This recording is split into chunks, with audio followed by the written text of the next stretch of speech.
Hey there, welcome to the Movie Review Mom YouTube channel. If you are brand new to my channel, yay, welcome. I'm so glad you're here. I've been waiting for you. And if you're a returning subscriber, yay, thank you so much for coming back. I truly appreciate your support. And it's so easy to support me. Just if my reviews are helpful, give it a thumbs up, like, subscribe, comment down below, all of those things. Spread musical, magical, well, maybe not musical, but magical YouTube fairy dust all over my channel so it can grow, so more people can find me. And my goal is always to save you time and money. I like to give you the heads up on filmmaking quality and content so you can decide whether or not you want to spend time or money or both watching a particular film. So today, the movie that I'm reviewing is called Turtles All the Way Down. This coming of age drama is now available to purchase or rent on sites like HBO Max, Amazon Prime Video, and YouTube. The rating is PG-13. It's an hour and 51 minutes long. My overall movie review mom grade is an A-. I actually really enjoyed it. So I'm going to give you an overview in a nutshell. I'll point out things I liked, things I didn't, tips for parents, themes worth talking about if you watch this with friends and family, funny lines, interesting lines, and we'll finish up with recommendations for other films that are sort of similar that you might also really like. So before we dive into that, I'm going to share the sponsor of today's video, which is John Green. He actually wrote this book and the movie. And so if you click on the link, well, on the screen, you can't click on it, but if you click on that link, which is in the description below, it'll take you to John Green's book that he wrote that this movie is based on.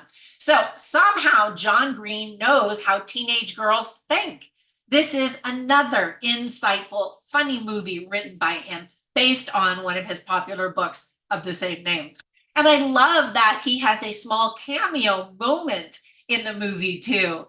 His YouTube channel called Crash Course is really great. And I have shown many of his educational videos from that franchise, could you call it, I guess, to my university students over the years. I'm such a fan. He's so funny and insightful and wise.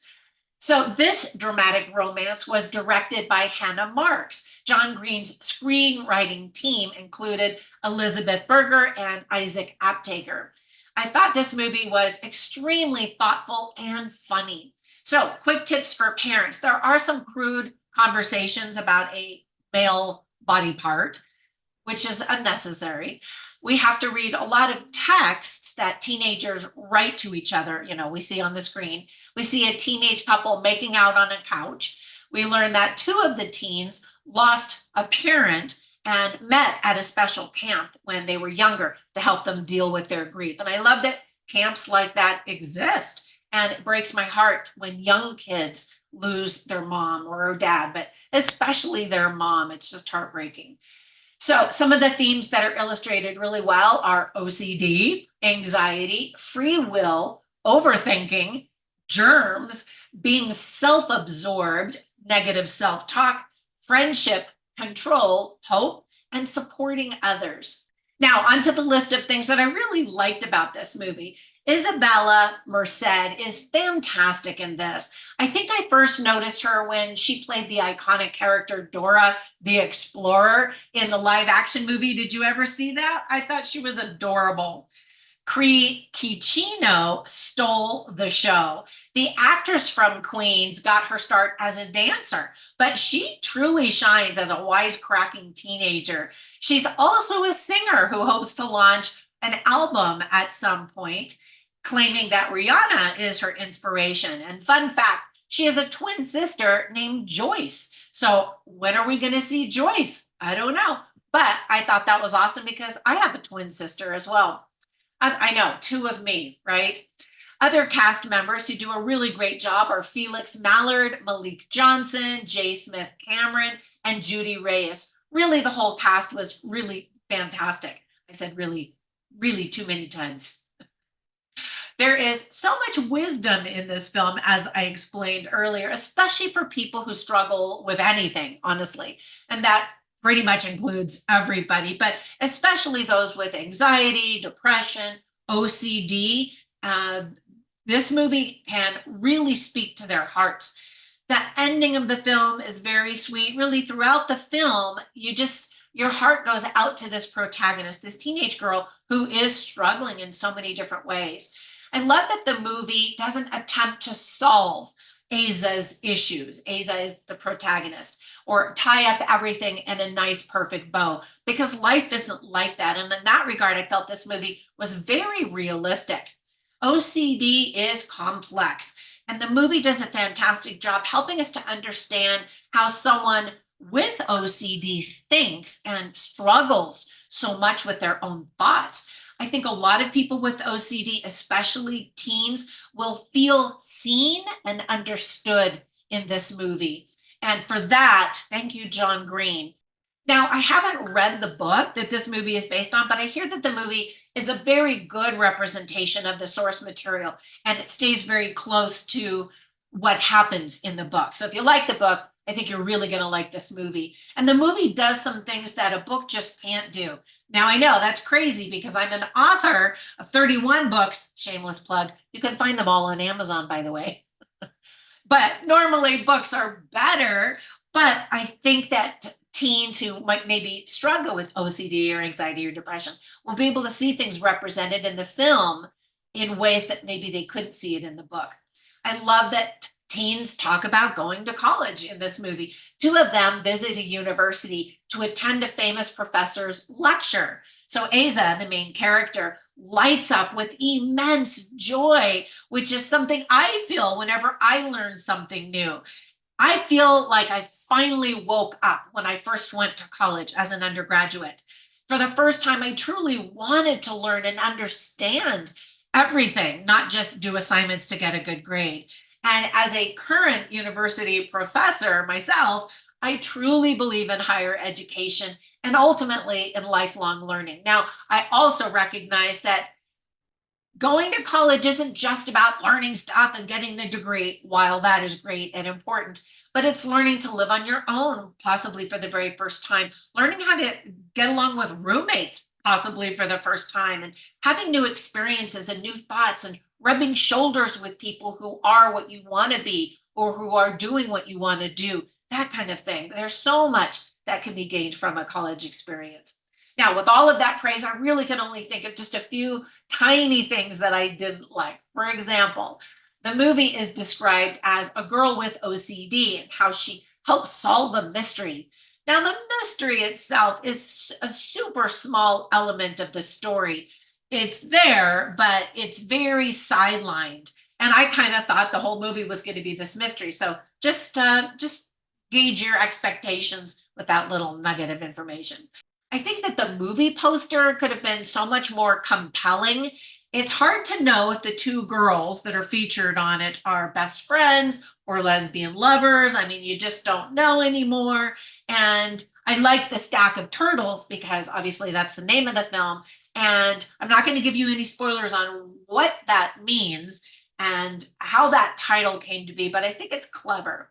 Now, some people may not like the ambiguous ending, but I thought it was actually perfect. So whenever I watch movies, I write down funny lines and interesting lines, something so I can share them with you so you can get a taste for the script writing quality and content. So, well, maybe not so much the content, but the quality, we'll say that. Anyway, I have a whole bunch of them. And so you can see all of them on my written review at moviereviewmom.com. Run over there, check them out. But I'll share some of them with you right now. Don't worry. So, so Cree, as I mentioned, Cree Cacino says to Aza, who is the protagonist, the one who's really struggling with OCD and anxiety, she says, why can't you have that super observant kind of OCD that makes you an amazing detective in all those crime shows that my dad watches? She is such a supportive friend. She recognizes how hard things are for her friend, and she just kind of takes it all in stride and encourages her. And her character is just so fun and just delightful, snarky for sure. So our protagonist, who has OCD and anxiety, really likes this guy, but is really nervous about kissing him because she is obsessed with germs. And so Daisy, again, played by Cree Cacino, says, what if you got superpowers if you kissed him? which I thought was really cute. She's always trying to spin it to, make it seem like these OCD challenges are a good thing. So another cute conversation is when Daisy sees this guy and she says to her best friend, he's been pining for me for months. And then Aza, who's played by Isabella Merced, says, really? How do you know? And then Daisy says, because I have eyes. Because then the camera zooms over to the guy and he's just like staring at her like he's pining for her. All right, so there were some interesting lines that I wanted to share with you as well. This first one is a quote by William James that somebody says to somebody else. And it says, the greatest weapon against stress is our ability to choose one thought over another.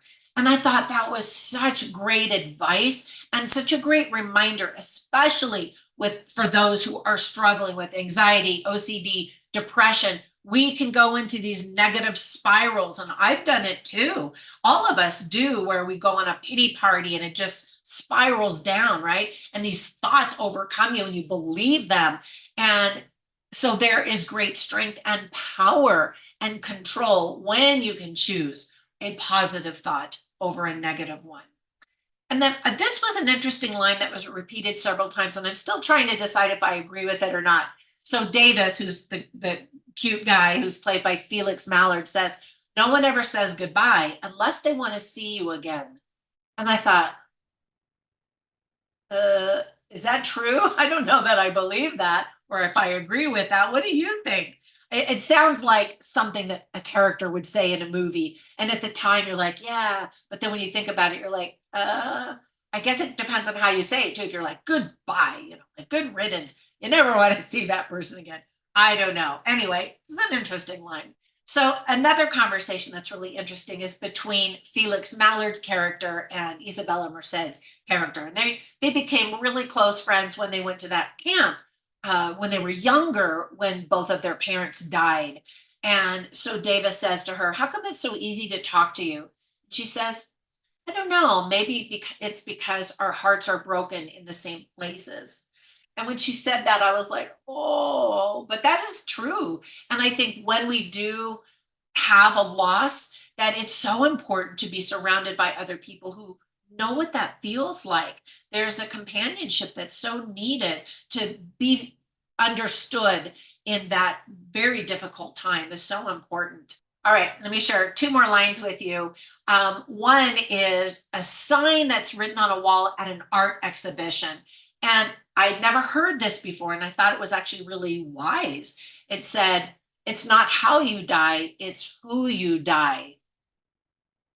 Right? It doesn't matter how you die so much, but the kind of person that you were, the person you became throughout your life when you died. You know what I mean? Anyway, I really like that. And then another wonderful line is spoken by Daisy, again, played by Kriya Kachino, and she says, love is both how you become a person and why. She says that to her best friend, and that's really a supportive, loving comment that helps her friend have hope for the future. And ultimately, this movie is one of hope, and I loved that. All right, so there are three movies that I want to recommend that I instantly thought of as I was watching this movie. The first one is called The Fault in Our Stars. It's a movie of love and loss about teenagers. All of these are actually about teenagers and love and loss, actually. So well done. Also by John Green. The next one is The Perks of Being a Wallflower. Now, I've never read the book, and I have a nephew who said he loved the book and was disappointed in the movie. I didn't have anything to compare it to. I just saw the movie and I liked it. I thought it was good. And it definitely gets inside the head of these teenagers with angst and drama. And then the last one is called 5 Feet Apart. Again, dealing with love and loss and diseases, or not diseases, illnesses that make life difficult, especially as a teenager and especially as you're trying to find connection and feel normal and be accepted and loved by other people. I recommend all of those. I liked them all. All right, that's it. Thank you so much for spending some time. Hopefully this is helpful in helping you decide whether or not you want to watch this movie. I think that you'll enjoy it if you do. Have a fantastic day, and I will catch you in my Facebook group called Movie Review Mom, as well as on Instagram, Twitter, all of the other social media platforms. See you in the next one. Bye for now.